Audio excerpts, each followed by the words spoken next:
children, hope you all doing good. Let's start today's chapter, Reproduction in Animals. Learning objectives. The importance of reproduction in living beings, the different ways by which animals give birth to their young ones, and the life cycles of a cockroach and a butterfly. All living beings grow, become old and then die. What would happen if all living beings keep on dying? Well, there would be no life on the earth. But this would never happen as new individuals keep on taking birth all the time. The way through which new individuals are being born is called reproduction. Nature has given every living being an ability to reproduce of its own kind. It is because of the process of reproduction that the life continues on the earth. In most animals, there are two sexes, a male and a female. For example, a boy is male and girl is female. Similarly, cock is male and hen is female. It is a female that gives birth to young ones. देखिए सभी living being जो हैं वो grow करते हैं, ठीक है, फिर ओल्ड होते हैं एंड देन डाई. तो क्या होगा अगर सारे लिविंग बीइंग जो हैं वो डाई होते रहेंगे तो क्या होगा, लाइफ भी नहीं होगी कोई अर्थ पे, है ना. बट ऐसा नहीं होता है क्योंकि जो न्यू इंडिविजुअल्स हैं वो जन्म लेते रहते हैं हर टाइम. तो ये जो तरीका है जिसमें न्यू इंडिविजुअल्स आपके जन्म लेते हैं उसे कहते हैं रिप्रोडक्शन. तो नेचर ने हर लिविंग बीइंग को एक एबिलिटी दी है कि वो अपनी तरह का ही रिप्रोड्यूस करे. तो इसी प्रोसेस की वजह से यानी रिप्रोडक्शन की प्रोसेस की वजह से जो लाइफ है वो अर्थ में कंटिन्यू हो रही है, राइट. तो ये फीमेल होती हैं जो यंग वंस यानी अपने बेबीज़ को जन्म देते हैं, ठीक है. यहाँ पे आप देखिए जैसे हैन, उसका बेबी जो है चिक, फ्रॉग, उसका बेबी टेडपोल, है ना. Animals reproduce in two ways. Some animals give birth to young ones, some animals lay eggs from which young ones come out. Animals that give birth to young ones, babies. Animals that give birth to young ones are called mammals. In these animals, the baby develops inside the mother's body. The baby feeds on its mother milk.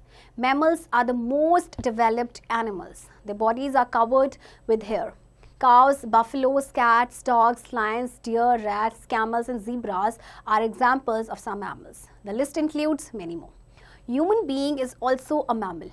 A human baby remains in its mother's body till it is fully developed to be born.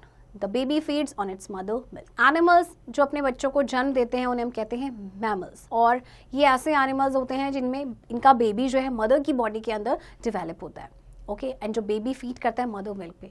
तो mammal जो है आपके सबसे ज़्यादा developed animals हैं. इनकी body जो है कवर्ड रहती है हेयर से. काउस, बफलोज, डॉग्स, लायंस, ये सारे आपके एग्जाम्पल्स हैं और इसमें बहुत सारी लिस्ट है, okay.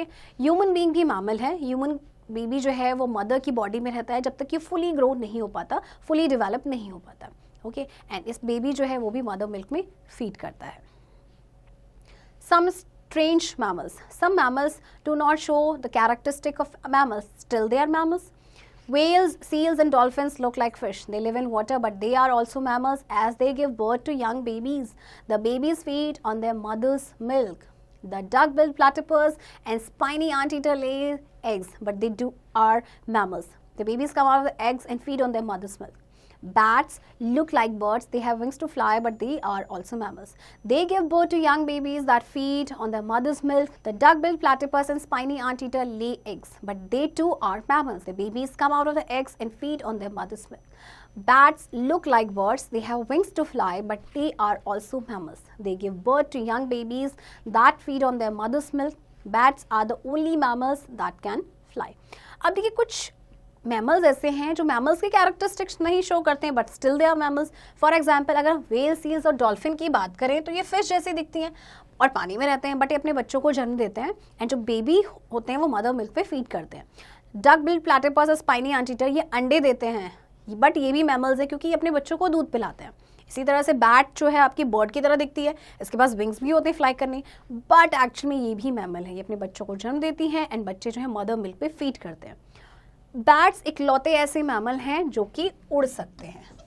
Always remember that. Animals that lay eggs. Some animals lay eggs. The young ones develop in these eggs. They come out of the eggs after a few days. Birds, reptiles, fish, frogs and insects lay eggs. अब बहुत सारे ऐसे animals हैं जो eggs देते हैं, तो चलिए उनके बारे में पढ़ते हैं. Birds. Birds lay eggs. An egg has a thin hard covering called the eggshell. Below the eggshell is a white fluid called the albumin. In the middle of the albumin is a yellow round yolk.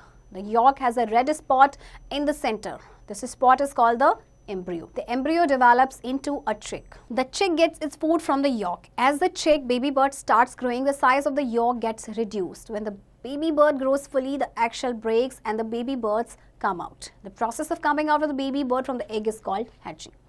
Birds अंडे देते हैं, सबको पता है. तो egg का देखिए structure दिया हुआ है egg का. इसमें एक थिन हार्ड कवरिंग होती है जिसे कहते हैं एगशेल.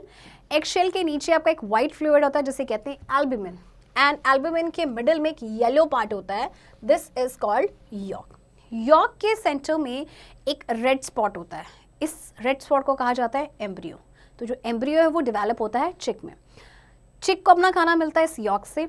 और जैसे आपका जो बेबी बर्ड है चिक है, जैसे जैसे वो ग्रो करना स्टार्ट करता है, यॉक का साइज आपका रिड्यूस हो जाता है, राइट. एंड जब बेबी बर्ड फुली ग्रो हो जाती है तो एगशेल ब्रेक होता है और बेबी बर्ड उसमें से बाहर आती है.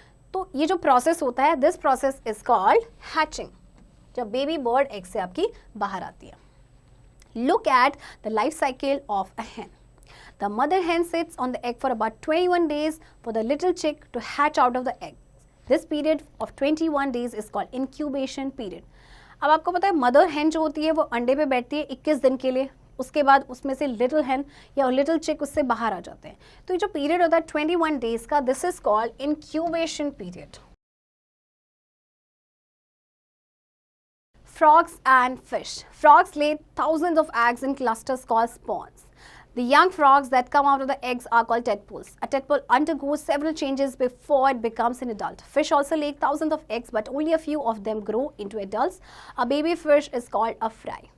Frog एक बार में thousands of eggs देती है, वो भी clusters, झुंड में, जिसे कहा जाता है spawn.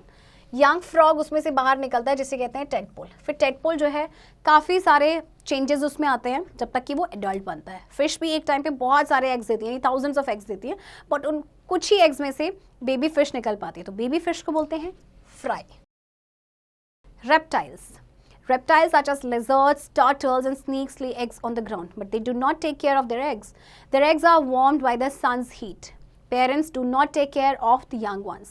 They are brought up by nature. Crocodiles make a nest in the ground and lay their eggs in it. When the young ones come out of the eggs, the mother carries them to the water. She looks after the young ones for a few days. अच्छा, reptiles जैसे आपके लेजर्ड, turtle या snacks हैं, ये ground पे egg देते हैं. ये अपने एग्स की कोई देखभाल नहीं करते हैं, ये अपने एग्स दे देते हैं जस्ट, एंड सन की हीट से ये वार्म होते हैं. पेरेंट्स अपने यंग वंस का भी ध्यान नहीं रखते हैं, उनको नेचर उनको ब्रॉटअप करती है, राइट. क्रोकोडाइल अपना नेस्ट बनाती है ग्राउंड में, वहाँ पे अपने अंडे देती है, और जब यंग वंस उसमें से निकल आते हैं तो वापस उन्हें वाटर में लेके जाते हैं, और सिर्फ कुछ ही दिन तक वो अपने यंग वंस, अपने बेबीज़ का ध्यान रखते हैं. Insect. All insects like cockroaches, grasshoppers, butterflies, houseflies and silk moths lay eggs. The young ones that come out of the eggs look very different from their parents. Let us learn about the life cycle of some insect. Life cycle of a cockroach or a grasshopper. Cockroach and grasshopper have 3 stages in their life: egg, nymph and adult. इनकी देखिए 3 ही stages होती हैं. The egg is the first stage. The young baby that comes out of the egg is called the nymph. It is the second stage. The nymph sheds its old skin many times as it grows. The process of shedding the old skin is called molting. After molting, the nymph becomes an adult. देखिए पहला stage है egg दिया, then उसमें से nymph निकलेगा, जो young baby होता है, that is called nymph, right.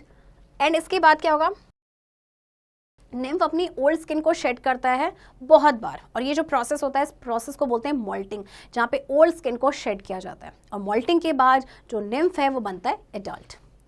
Do you know cockroach is the fastest runner among all the insects?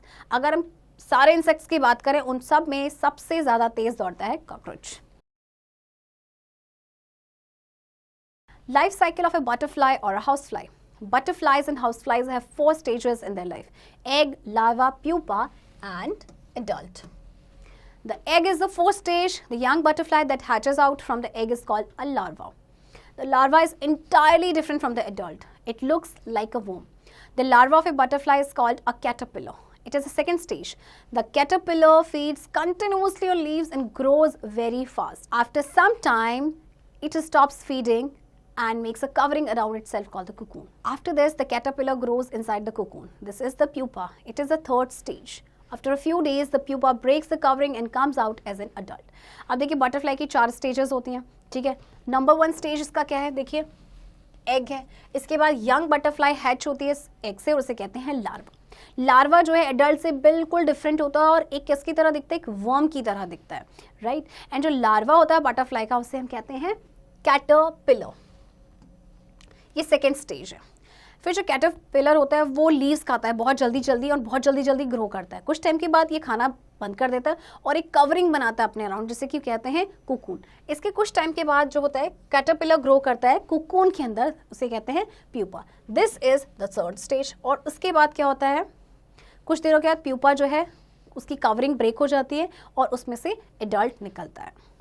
Do you know the monarch butterfly is such a strong flyer that it can cross the Atlantic Ocean non-stop? आपकी जो monarch butterfly होती है बहुत ही strong flyer होती है और ये पूरा Atlantic Ocean non-stop ये cross कर सकती है। Parental care. Many animals take care of the young ones after they are born. Parental care is highly developed in birds. The baby birds that hatch out from the eggs are featherless. They are very weak. They cannot fly. The mother and father birds feed the babies. When the baby birds grow bigger, their parents teach them to fly and find their food. Parental care is also highly developed in some mammals like human beings, cows, dogs, cats and monkeys. Human beings take care of the young ones for a long period of time. Usually the mother cares for the young ones. बहुत सारे animals होते हैं जो अपने young ones यानी अपने babies की देखभाल करते हैं काफ़ी लंबे समय तक। तो पेरेंटल केयर जो है वो बहुत ज़्यादा डेवलप्ड है बर्ड्स में। बेबी बर्ड जो है जब हैच आउट होती है एग से वो फेदरलेस होती है, बहुत वीक होती है, उड़ नहीं सकते। Mother and father bird babies को फीड कराते हैं, फिर जैसे वो बड़े होते हैं उन्हें सिखाते हैं किस तरह से उड़ना है, किस तरह से अपना खाना फाइंड करना है। तो पेरेंटल केयर जो है वो हाईली डेवलप्ड है मैमल्स में, जैसे कि human beings, cows, cats and monkeys. सिर्फ ह्यूमन बींग्स ही ऐसे हैं जो बहुत लंबे समय तक अपने बच्चों का ध्यान रखते हैं। एंड यूजुअली कौन केयर करता है यंग वंस की? Mother. Do you know the champion egg layer is the giant clam which lives on the ocean bed? It produces about 100 crore eggs at a time and does this year after year for about 30 years. Can you tell how many eggs it lays during its lifetime? देखिए आपका जो champion egg layer है वो है आपका giant clam जो आपके ocean bed में रहता है एंड हर साल ये 100 करोड़ एग आपका प्रोड्यूस करता है और ये करता रहता है आप 30 ईयर्स तक। तो आप इमेजिन कर सकते हैं, आप कैलकुलेट कर सकते हैं कि अपने लाइफ टाइम में कितने एग्स प्रोड्यूस करता है। Let us remember, the process by which new individuals are being born is called reproduction.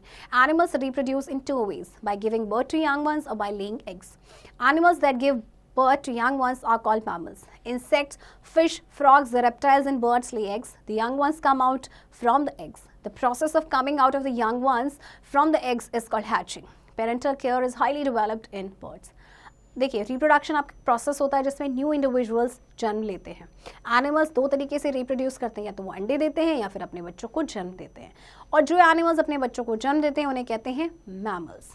And जो प्रोसेस होता है जिसमें यंग वंस एग से निकलते हैं, that process is called hatching. Children, I hope आपको ये चैप्टर समझ आया होगा एंड इस चैप्टर की प्रैक्टिस अब आप खुद से करेंगे।